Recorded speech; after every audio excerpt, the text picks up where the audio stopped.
எதிர்ப்பு சக்தியே சுத்தமாக போயிடும் ஸ்டீராய்டு நிறையா சாப்பிட்றதுனால.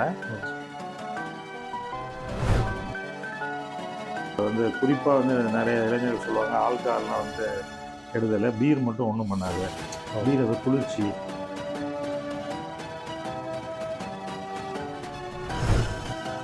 சில பேர் அவங்க வயசுக்கு மீறிய எக்ஸசைஸ்லாம் பண்ணுவாங்க.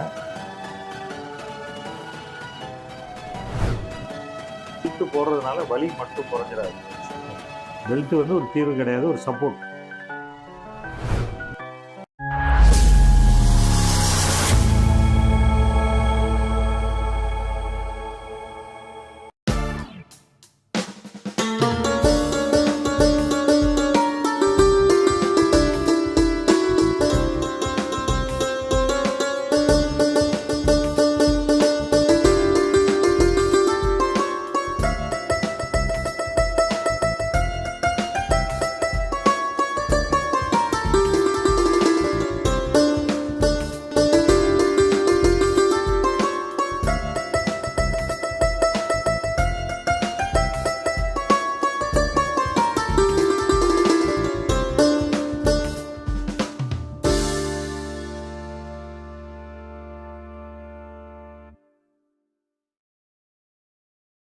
நேயர்களே, இது அரசு சமூக வானொலி பண்பலை 90.4.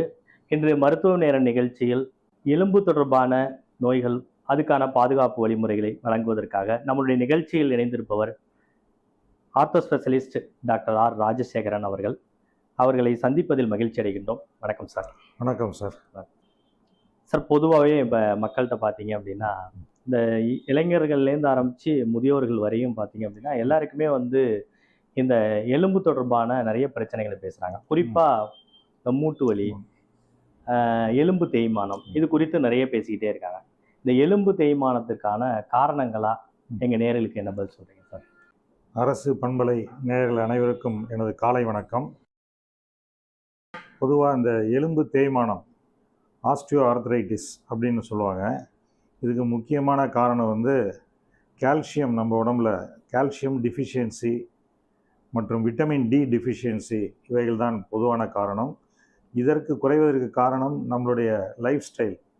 நம்ம lack of physical activity, decreased intake, alcohol, exercise இல்லாமல் இருக்கிறது, இதெல்லாம் ஒரு குறிப்பான காரணம். ஹார்மோனல் இம்பேலன்ஸ், யூஸ்வலாக லேடிஸில் சீக்கிரமாக சில பேருக்கு 40 வயசு 50 வயசுக்கே மூட்டு வலிலாம் வந்துடும். இதுக்கு ஒரு ஹார்மோனல் இம்பேலன்ஸும் ஒரு காரணம்.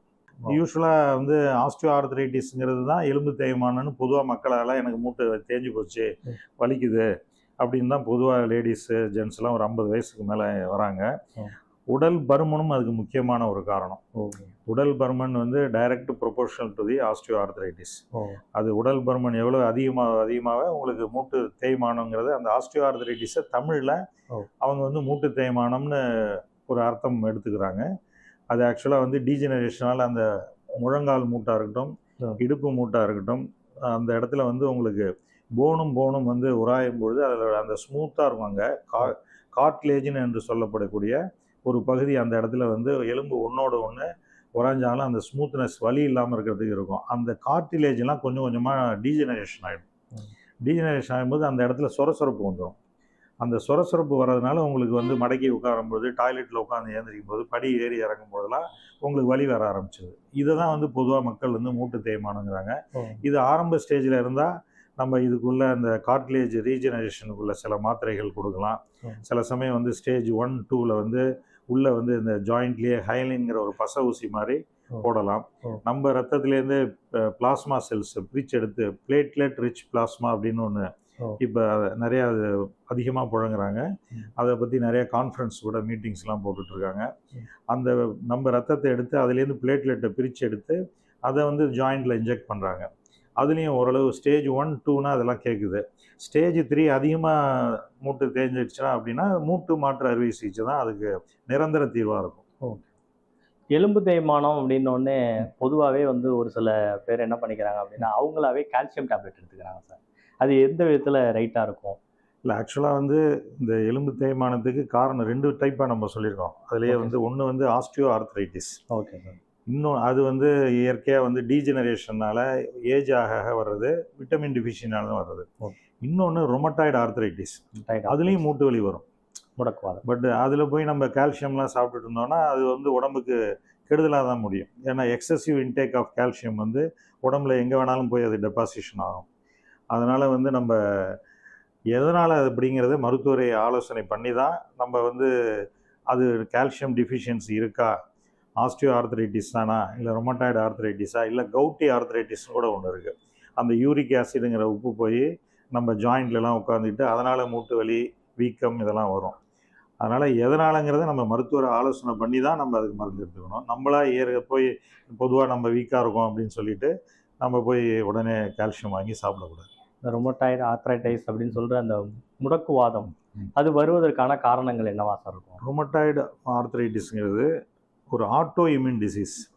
நம்ம உடம்புல உள்ள ஆன்டிஜனுக்கு அகெயின்ஸ்டாகவே நம்ம ஆன்டிபாடி ஃபார்ம் ஆகிடும். நம்ம ஜாயிண்ட்டுக்கு அகெயின்ஸ்டாக, குறிப்பாக அது வந்து ஸ்மால் ஜாயின்ஸில் தான் அதிகமாக வரும். அது எந்த ஏஜில் வேணாலும் வரலாம். இப்போ ஆஸ்டியோ ஆர்த்ரைட்டிஸ்லாம் பார்த்திங்கன்னா ஒரு 50 வயசு, ரொம்ப ஓவர் ஒர்க் பண்ணுறவங்க, அதிகமாக ரொம்ப நாள் நின்றுட்டு இருக்கவங்க, அதிகமாக லோடு மேன், இவங்கள மாதிரி ஆளுக்கெல்லாம் வந்து படி ஏறி இறங்கி லோடோடு போயிட்டு வர்றது, அவங்க மாதிரி வயசானதுனால வருது. இது ரொமட்டாய்டு ஆர்த்ரைட்டிஸ் வந்து ஆட்டோ இம்யூன் டிசீஸ். வந்து நம்ம உடம்புலேயே உள்ள ஆன்டிபாடிஸ் வந்து நம்ம உடம்புல உள்ள ஆன்டிஜென்ஸுக்கு அகெயின்ஸ்டாக ஜாயிண்டில் போய் உட்காந்துக்கும். அதனால் மூட்டு வீக்கம் வரும். அது சமயத்தில் மூட்டு செவக்கும், வீக்கம் இருக்கும், அதனால் ஸ்டிஃப்னஸ்லாம் வரும். இது வந்து ஆட்டோ இம்யூன் டிசீஸ்னால இதுக்கு வந்து நம்ம அந்த சில டெஸ்ட்லாம் இருக்குது. Rheumatoid RA factor, ASO titre, அது மாதிரி பிளட் டெஸ்ட்லாம் சில இது இருக்குது. இது எவ்வளோ நம்ம பிளட்டில் ஏறி இருக்குது அப்படி பார்த்து இதுக்கு வந்து நம்ம சிம்டமேட்டிக்காக தான் ட்ரீட்மெண்ட் கொடுக்க முடியும். ரொமட்டாய்டு ஆர்த்ரைட்டிஸ்ங்கிறத கம்ப்ளீட்டாக நம்ம ரத்தத்துலேருந்து நம்ம எடுக்க முடியாது அப்படிங்கிறத நோயாளி புரிஞ்சுக்கணும். அதனால் அது வந்து யூஸ்வலாக கிளைமேட் சேஞ்சஸ் அப்போ, வின்டரில், இது இந்த மாதிரி சீசனில் பச்சை தண்ணி அதிகமாக புழங்குறப்ப, குளிர் அதிகமாக இருக்கப்பெல்லாம் இந்த ரொமட்டாய்டு ஆர்த்ரைட்டிஸ் வந்து அதிகமாகும் பாடியில். அந்த மாதிரி சமயத்தில் நம்ம சிம்டமேட்டிக்காக கொஞ்சம் ட்ரீட்மெண்ட் எடுத்து எக்ஸசைஸ்லாம் பண்ணி நம்ம அந்த வீக்கத்தையும் வலியும் கட்டுப்படுத்திக்கணும் வழிய, அதுக்காக தொடர்ச்சியாக நம்ம மாத்திரை சாப்பிட்டுட்ருக்கோம். சில சமயம் கடையில் போய் நேரடியாக நோயாளிகள் வாங்கும்பொழுது அதில் ஸ்டீராய்டு மாத்திரலாமும் சேர்ந்து கொடுத்துருவாங்க, உடனே வலி கேட்கணுங்கிறதுக்காக. இதை மாதிரி அவங்க அந்த வலி மாத்திரை நல்லா கேட்குன்னு சொல்லிட்டு நோயாளிகள் அவங்களாவே போய் கடையில் வந்து செட்டு மாத்திரைன்னு சொல்லுவாங்க பொதுவாக கிராமத்து மக்கள்லாம். அதை வாங்கி சாப்பிட்டு பார்த்தீங்கன்னா அவங்க உடம்புல அந்த எதிர்ப்பு சக்தியே சுத்தமாக போயிடும், ஸ்டீராய்டு நிறையா சாப்பிட்றதுனால. அதுவும் இல்லாமல் உங்களுக்கு வந்து ஸ்டீராய்டு வந்து மற்ற சைடு எஃபெக்ட்லாம், சுகர்லாம் சீக்கிரம் வந்துடும். ஃபேஸ்லாம் பார்த்தீங்கன்னா குஷிங் ஃபேஸ் மாதிரி ரவுண்டாக அப்படி அது மாதிரி உடம்பெல்லாம் வீங்க ஆரம்பிச்சிடும். அதனால் நம்ம ரொமட்டாய்டு ஆர்த்ரைட்டிஸும் இருக்குதுன்னா நம்ம மருத்துவரை அணுகி ஆலோசனை பெற்று பயிற்சிகள்லாம் பெற்று மருந்து எடுத்தால் சரியாகும். சார், இப்போ சாதாரண நீங்கள் மெடிசனில் சொல்கிறீங்க, இப்போ இதுக்கு வந்து ப்ரிகாஷனாக நம்ம வந்து என்ன மாதிரி ஃபுட் எடுத்துக்கிறோம் அப்படின்னா ரொம்ப நல்லாயிருக்கும்? யூஸ்வலாக வந்து நம்ம இந்த விட்டமின் கால்சியம்லாம் வந்து egg, fish, milk, curd, leafy vegetables இதிலலாம் வந்து இந்த விட்டமின்ஸ் இருக்குது. நம்ம வந்து எதை அவாய்ட் பண்ணோம் அப்படின்னா, நம்ம இந்த ரெட் மீட்டு, அந்த வறுத்து சாப்பிட்றது ஐட்டங்கள், பீவரேஜஸில் வந்து குறிப்பாக வந்து நிறைய இளைஞர்கள் சொல்லுவாங்க ஆல்கஹால்லாம் வந்து கெடுதலை, பீர் மட்டும் ஒன்றும் பண்ணாத, பீர் அது குளிர்ச்சி அப்படின்லாம் ஒரு தப்பான ஒரு அவங்க அதுக்கு ஒரு சாக்கு சொல்கிற மாதிரி அதை எடுத்துக்கிறாங்க. இந்த மாதிரி பீர்லாம் சாப்பிட்டாலே ஆஸ்டியோபோரோசிஸ்லாம் வரும், எலும்புலாம் வீக் ஆகும், மூட்டு வலிலாம் வரும். அந்த இதெல்லாம் பழக்கத்தெல்லாம் மாற்றணும். ஃபிசிக்கல் ஆக்டிவிட்டியே சில பேருக்கு இருக்காது, காலையிலேருந்து ராத்திரி வரல ஆஃபீஸ்லேயே உட்காந்துருப்பாங்க, மற்ற ஹேபிட்ஸ்லாம் கரெக்டாக இருக்கும். லேக் ஆஃப் ஃபிசிக்கல் ஆக்டிவிட்டியும் ஒரு காரணம். இப்போ சாதாரணமாக இந்த மூட்டு வலிக்கு வந்து ஃபிசியோதெரப்பி எல்லாம் அவசியம் பண்ணணும். ஆரம்ப ஸ்டேஜ்லேயே நீங்கள் ஃபிசியோதெரப்பி பண்ணிங்கன்னா இந்த மூட்டோட அசையும் தன்மை கொஞ்சம் இன்க்ரீஸ் ஆகும். ஏன்னா அவங்களால மடக்கி உட்கார முடியாது, அதெல்லாம் நம்ம வந்து எக்ஸசைஸ் ஃபிசியோதெரப்பி கொடுத்து நம்ம செய்யணும். அந்த ஃபிசியோதெரப்பியும் நம்ம வந்து ஃபிசியோதெரபிஸ்ட்டை கன்சல்ட் பண்ணி தான் நம்மளா செய்யணும். ஓவராக சில பேர் எக்ஸசைஸ் பண்ணுவாங்க, நம்ம பண்ணால் எதுவும் வராது, சுகர் பிபிலாம் வராதுன்னு சொல்லிட்டு சில பேர் அவங்க வயசுக்கு மீறிய எக்ஸசைஸ்லாம் பண்ணுவாங்க. அதை மாதிரிலாம் பண்ணக்கூடாது. இந்த எக்ஸசைஸ் பண்ணால் நம்ம மூட்டோட ஸ்டிஃப்னஸ் குறையும், அந்த மூட்டை சுற்றி உள்ள இந்த தசைகள்லாம் வந்து வலுவிழந்து வேஸ்டிங் ஆகாமல் அதுக்கு ஒரு ஸ்டெபிலிட்டி கொடுக்கும் ஜாயிண்ட்டுக்கு.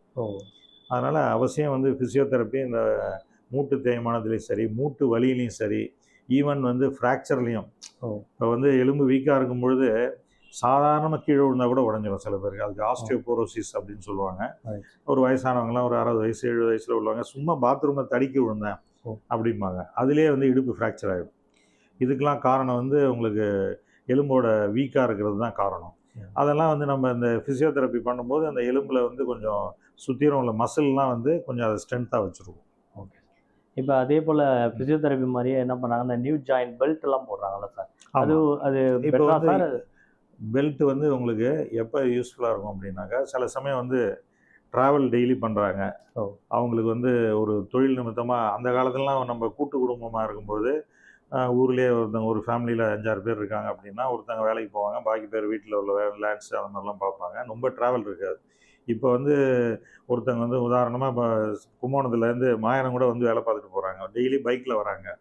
இதை மாதிரிலாம் செய்யும்பொழுது நமக்கு வந்து அந்த பைக்கில் ட்ராவல் பண்ணும்பொழுது நம்ம சாலைகளில் பொறுத்து சில சமயம் மேடு பள்ளங்கள்லாம் அதிகமாக இருக்கும்போது ஸ்பீடு பிரேக்லாம் இருக்கும்போது நம்ம முதுகில் உள்ள தண்டோட ஜவ்வு, கழுத்தில் உள்ள ஜவ்வு, இவைகள்லாம் வந்து நமக்கு வந்து சீக்கிரமாக அந்த டிஸ்கெல்லாம் ப்ரொலாப்ஸ் ஆகி உங்களுக்கு அந்த நரம்பில் போய் பாதிக்கும் பொழுது இடுப்புலேருந்து வலி காலுக்கெல்லாம் வரலாம். அதனால் வந்து நம்ம அதுக்கு தகுந்த மாதிரி நம்ம ட்ராவல் அதிகமாக இருக்கிறதுனால இந்த பெல்ட் வந்து அவங்களுக்கு சில சமயம் கொஞ்சம் அந்த முதுகில் சப்போர்ட் பண்ணுற மாதிரி இருக்கும், சில சமயம் கழுத்தில் சப்போர்ட் பண்ணுற மாதிரி இருக்கும். முழங்கால் வலிக்கு சில சமயம் விளையாடும் பொழுது அவங்களுக்குலாம் அந்த ஜவ்வு பிரச்சனைலாம் இருக்குது. ஜாயிண்ட்டை சுற்றி சில ஜவ்வுகள் anterior cruciate ligament, posterior cruciate ligament அதெல்லாம் இருக்கும். அதெல்லாம் வீக்காக இருக்கும்போது டக்குன்னு கால் விளையாடும் போது நொடிச்சிடும். இந்த மாதிரி இதுக்கெல்லாம் வந்து பெல்ட்டு போடலாம் ஒழிய, பெல்ட்டு போடுறதுனால வலி மட்டும் குறைஞ்சிடாது. பெல்ட்டு வந்து ஒரு தீர்வு கிடையாது, ஒரு சப்போர்ட், அவ்வளோதான்.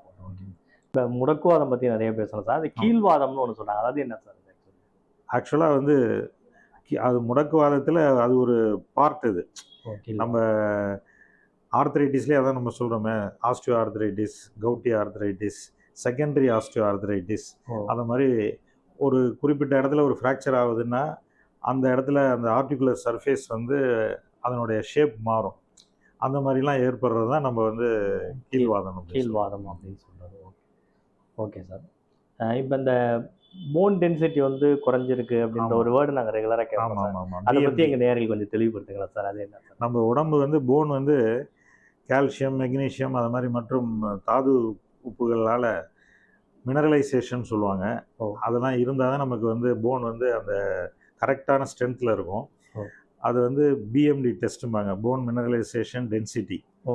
அதை வந்து நம்ம அதுக்குன்னு தனியாக ஒரு மிஷின் வச்சுருக்காங்க. அதில் வந்து அதை வந்து 2 கேட்டகரியாக பிரிப்பாங்க. ஆஸ்டியோபோரோசிஸ், ஆஸ்டியோபீனியா அப்படிம்பாங்க. ஆஸ்டியோபீனியானா நம்ம கொஞ்சம் வந்து நார்மலை விட கொஞ்சம் கம்மியாக இருந்ததுன்னா -2, -0.15 அப்படிலாம் இருந்ததுனாக்கா அதை வந்து ஆஸ்டியோபீனியான்னு சொல்லுவாங்க. அதுக்கும் கீழே இன்னும் -3 அப்படிலாம் போகுது அப்படின்னாக்கா அது ஆஸ்டியோபோரோசிஸ்ன்னு சொல்லுவாங்க. யூஸ்வலாக இந்த ஆஸ்டியோபோரோசிஸ்க்கும் முக்கியமான காரணம் வந்து life style. Phone mineral density தான் அந்த பிஎம்டி அப்படின்னு சொல்கிறது. இந்த லைஃப் ஸ்டைல் வந்து ரொம்ப செடன்ட்ரியாக இருக்கவங்களுக்கு, அதிக வேலை இல்லாமல் ரொம்ப நாளை கண்ணு முழிச்சு வேலை செய்வாங்க, பட் அவங்களுக்கு போன் பார்த்திங்கன்னா ரொம்ப வீக்காக இருக்கும். இதை மாதிரி நிறையா வந்து காஃபி டீ சாப்பிட்றவங்க, பீவரேஜஸ் சாப்பிட்றவங்க, ஃப்ரைட் ஐட்டங்கள்லாம் சாப்பிட்றவங்க, இவங்களுக்கெல்லாமே வந்து பிஎம்டி வந்து கம்மியாக தான் இருக்கும். ஹார்ட் ஒர்க்கருக்கு வந்து எப்போதுமே பிஎம்டி நார்மலாக இருக்கும். ஈவன் லேபர் வயலில் இருக்கவங்க ஆள் பார்த்தா தின்னாக தான் இருப்பாங்க, பட் அவங்களுக்கு நீங்கள் பிஎம்டி டெஸ்ட் எடுத்திங்கனாக்கா அது நார்மலாக இருக்கும். இந்த கால்சியம் போய் போனில் டெபாசிட் ஆகிறது தான் நம்ம வந்து அந்த மினரலைசேஷன். அதுக்கு வந்து விட்டமின் டிலாம் தேவைப்படுது. ஒரு குறிப்பிட்ட அளவில் இருக்கணும் vitamin D, vitamin zinc, magnesium, chromium எல்லாமே தேவைப்படும். இது எல்லாம் கரெக்டான இதில் இருந்தால் தான் உங்களுக்கு கால்சியம் போய் போனில் வந்து டெபாசிட் ஆகும். விட்டமின் டி வந்து சரியான அளவில் இல்லைன்னா அது கால்சியம் மினரலைசேஷனை வந்து போனில் குறைச்சிரும். அப்போ வந்து உங்களுக்கு இந்த ஆஸ்டியோபோரோசிஸ் வரும். ஆஸ்டியோபீனியா ஃபஸ்ட்டு வரும், அடுத்தது ஆஸ்டியோபோரோசிஸ் வரும். குதிகால் பெயின், இந்த பாதம் பெயின், அதுக்கு ஏதாவது ரெமிடிஸ் மாதிரி ஏதாவது இருக்குது? அது வந்து நம்ம ஆக்சுவலாக குதிகால் வந்து நிறைய பேருக்கு வந்து நார்மலாக இருக்கவங்களுக்கு காலையில் ஏர்லி மார்னிங் எழுந்திரிக்கும் போது ஒரு காலை ஒரு 10 தப்படி 20 தப்படி போகிற வரையில் காலை ஊன்றதுக்கே ரொம்ப சிரமப்படுவாங்க. இது பாதத்தில் வந்து பிளான்டார் ஃபேஷியா அப்படின்னு ஒன்று இருக்கும். குதிகாலில் வந்து இந்த கால்கேனியம் எலும்புக்கும் மெட்டடார்சல் எலும்புக்கும் நடுப்புற அடியில் பார்த்தீங்கன்னா நம்ம சாதாரணமாக வந்து அனாட்டமி ஸ்டூடெண்ட்டுக்கெலாம் அதை சொல்லிக் கொடுப்பாங்க. அதில் வந்து ஃபேஷியான்னு ஒரு ஜவ்வு மாதிரி அது அந்த ஜவ்வு வந்து இன்ஃப்ளமேஷன் ஆகிடும். நைட்டு படுத்திருக்கும்போது, அதுவும் நம்ம டைரெக்டாக ஏசிக்கு நேரெல்லாம் படுக்கும்பொழுது ரொம்ப கூலிங்காக சாப்பிட்றவங்க இவங்களுக்கெல்லாம் சில சமயம் வந்து இந்த பிளான்டார் ஃபேஷியா சீக்கிரம் வரும்.